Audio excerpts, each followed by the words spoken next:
we are back. That guy. That guy is good looking. Well, I thought you might say that. You know what? We said it earlier, that it's all about the championships. That's what it all comes down to. But the championship run starts tonight. The run for the title, if tonight is your draft night, the run for the title begins tonight.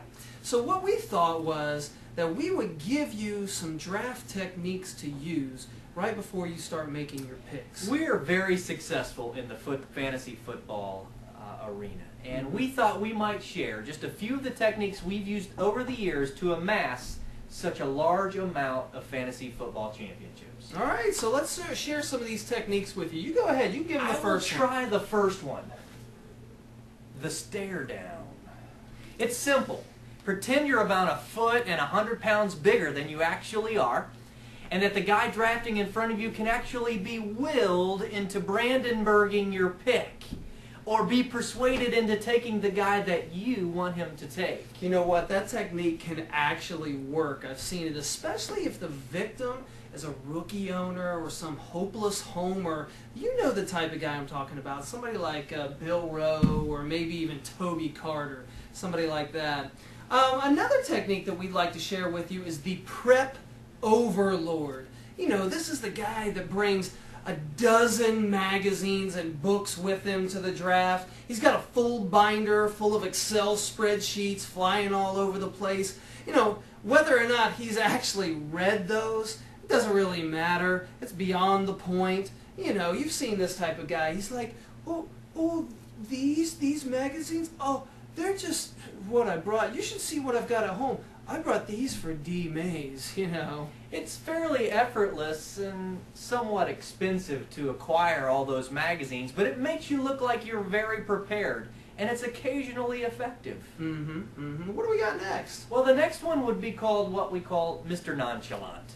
This tactic involves making yourself at home, maybe kicking off your shoes, perhaps grabbing a cold Mountain Dew out of the fridge, hopping on your cell phone, texting a little bit. You got your chapstick by your side. You got your picture of Missy right on your table right there.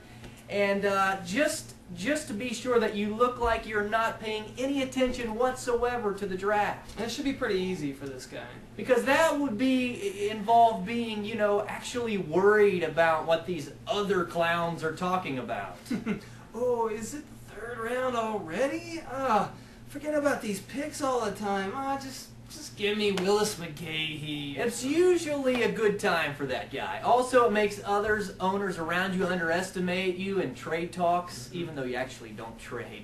And also could help you destroy someone else's draft just with the idea of, you know, having a good time. Exactly. You know, the next draft technique that I think that we should share is the full Monty. You know, here you take every single second allotted to you before you even make your pick.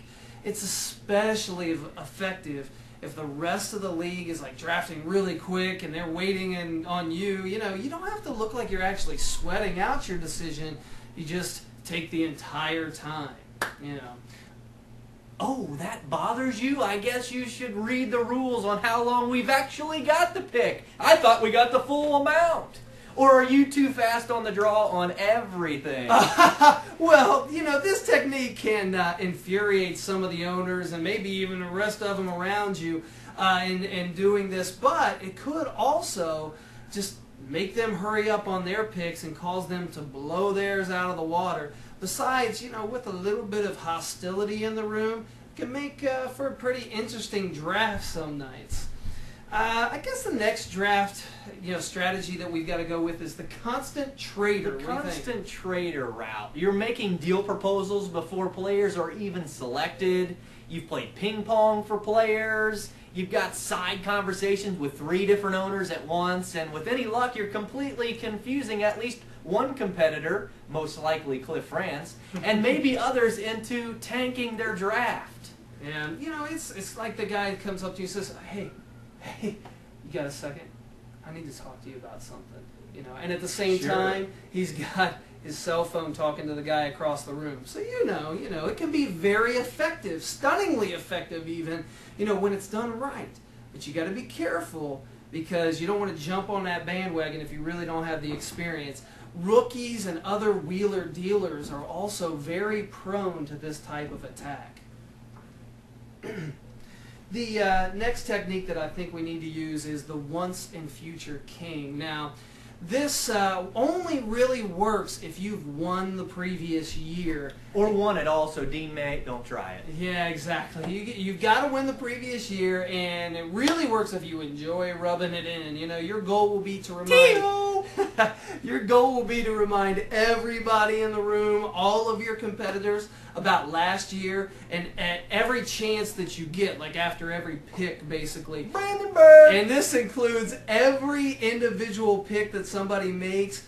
And you can get bonus points for this if you can spend the entire night talking in the third person, you know.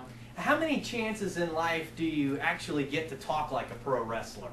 Not I very mean, often. Dean does it occasionally, but he's never actually won, so he can't be considered the once and future king.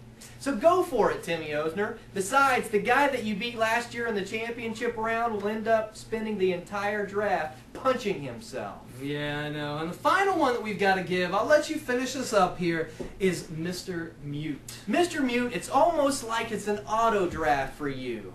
As you speak to no one, you drink or eat nothing and stare down the draft prep like a Wall Street trader whose life depends on the next trade. The Mute usually goes off a single list that's been massaged in his greedy little hands for weeks.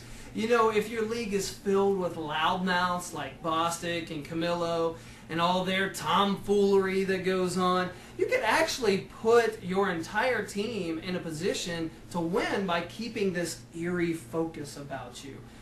But you know what, Jock? We do not want to give away all of our techniques. No, and this is an award show! That's right, we do! We want to give away some awards. We do not want to give away all the techniques, but the awards. So let's give away another PJ. To give away our next award is longtime fantasy football commissioner and winner of 9 gold medals, Pat McGroin.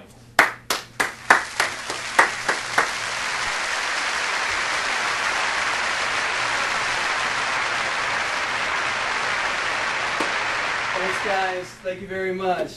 Man, it's a pleasure to be here. Look at the crowd. Oh, Jason Wilson. Feel you, buddy. Feel you. Yes. You know what? Courage.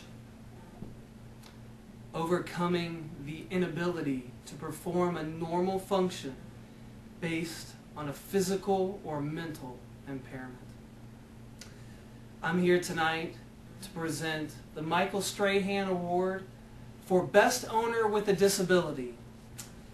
Let's meet our nominees. First, Andy Wilson for overcoming his lifelong allergy to salad bars. Next is Cliff Franz for having a testosterone deficiency and not being able to say no to Scott Lamb. And finally, Ann Mays for her genetic defect of not having a Y chromosome. And the PJ goes to Steve Neal for overcoming his anorexia. Good job, Steve. Great job. What's that? I'm being told that Steve could not be here tonight due to the fact that he's in the bathroom right now. So, thank you very much.